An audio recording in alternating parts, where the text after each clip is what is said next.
Today I'm doing a Q&A live.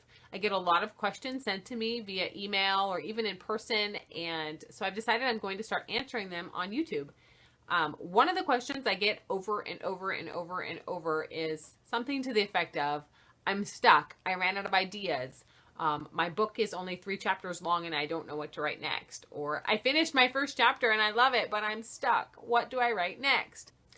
First, I'd like to say this. A lot of people start out excited to try to write a novel, but novels are 200 to 300 pages long, and that's a lot of words when you haven't really written very much before. So if you find yourself getting stuck a lot, it might help you to try to write a short story or even a novella. That will feel a lot less overwhelming to you. And once you get good at it, you can make your stories longer. But if you really want to write a novel and you're just stuck, you can start by asking yourself some questions.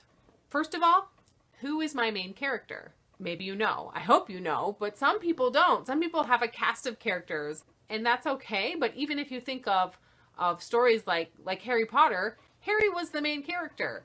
Yes, there was an ensemble cast, and we liked Ron, and we love Hermione, and we like all the minor characters, but we still had a hero, and your story needs a hero as well. What does my hero want? What do they want in life? What are they all about? And then second to that is, what is your story problem? What's the story about? What is the goal of the story? What is the situation that the character is going to be asked to complete, or that the character is going to want to complete for themselves? What is happening? It's more than just the door has opened. Will my character go through it or not? Yes or no. It's the world is going to end if someone doesn't take the ring, the one ring, to Mordor and destroy it. It must be destroyed. That is a story problem. That's going to get us from the beginning of the story to the end of the story. You set it up in chapter 1. When it is solved, your reader knows the story's over. The reader knows what they are rooting for the whole time. Okay? If you don't have a story problem, you don't have a story. And finally, you need to ask yourself, what are the stakes? What is at stake in this story? What will happen if my hero fails? Will the world end as we know it? Will the basketball team lose the championship and be devastated? Will the hero lose the girl? If the stakes are too small, your reader's not going to be invested in it. So make sure it's something big. If you're still stuck, here are some other ideas that you could do. You could spend some time looking at your plot structure. You could look at a 3-act structure and try to figure out things that could happen along the way that bring you up to that rising action and to the climax of the story. You could either make them in a list of scenes. That's how I like to do it, in a list of scenes. And then I like to write those out on index cards and storyboard it so that I can look at my book all at once and see the story right there. Another problem could be that you don't know your character very well, your main character. You really need to know a lot about your main character's past, their wants, their hopes and dreams, their interests, all that kind of stuff. The more you know about your character and who that person is, the easier it is to write the story, because you know this person, so you know what they would do or what they wouldn't do. Sometimes if you're writing a fantasy novel or a science fiction novel, you might get stuck because you don't know enough about your story world. You might need to take some time to think about how that world works. What's different about it from our world? What's the same? What time period are they in? How does someone's daily life go? What do they do for work? Answering these questions will help you understand the place your character lives in, the place and the time, which will help you write. It'll keep you from getting stuck. Another idea for plotting is that you can use try-fail cycles to get your character from one place to another. Really quickly, try-fail cycles work like this. You have a character in a situation, and he wants something. Will he get it? And then you answer the question in one of 2 ways. Yes, but, and then you fill in the blank, or no, and then you fill in the blank. For example, my character wakes up late. Will he make it to school on time?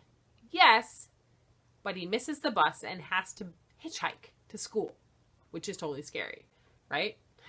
Or no, and as he's watching the bus go away, he locked himself out of the house, so now he's stuck outside. Then we have a new situation. So even though it feels like we're stuck, we just keep asking ourselves those questions. There is one more idea that I love that has helped me out when I get stuck, And I got this idea from my friend Stephanie Morrill, who blogs with me on Go Teen Writers. It's basically a little index card trick, and here's how it works. I'm using my story about my character Spencer, who is a high schooler who is also a spy. He's a secret agent in training. So I have created 3 stacks of cards. The first one is lists of side characters in my story. I don't make a card for Spencer, but I make cards for other people. So I have Lucas, who's one of his best friends. Ariana, who's a girl who's his friend, and she's kind of annoying. Grace is the girl that he likes, his girlfriend. And then Brittany is a famous actress. Okay, so here's a list of characters. Then I make a list of places that Spencer goes in the story. So I have his house, home. I have a friend's house. I could pick many different friends' houses that he could go to. School, maybe a certain class. And then I also have basketball, maybe because he does basketball, maybe at practice or at a game. Okay, and then my last list is situations. So I have characters, places, and situations. So situations I know that are going to happen in the story. Spencer's going to go to a school dance. He's going to go to a New Year's party at a famous director's house. He's going to go to the country of Cambodia, and he's also going to be spying on people all the time, which is a little bit of an iffy one, but it's a situation that I know will happen. And so then what you can do is mix up the cards and turn them over, and for fun, you can draw one if you want to think up some new scenes. So you can be like, okay, let's see, I'm going to do a scene with Ariana. It's almost like Clue. At Spencer's house in regards to the New Year's party. So I might write a scene in which Ariana comes to Spencer's house to talk about this New Year's party he went to or that he's going to go to. So there's an idea for a scene. Now, if I don't like that, I can put them back and I can try again. Or I can even just draw another one and say, you know what? I want there to be something at home, maybe involving the Cambodia trip and Lucas. Like, Lucas is bummed. He's not going to get to go to Cambodia. So I could write a scene where Lucas comes over and talks about it. Or maybe Lucas shows up in Cambodia, and so you can see how these can really help you. For those of you who are stuck or who have run out of ideas, I hope this video has helped you, and now you are ready to sit down and write the next scene.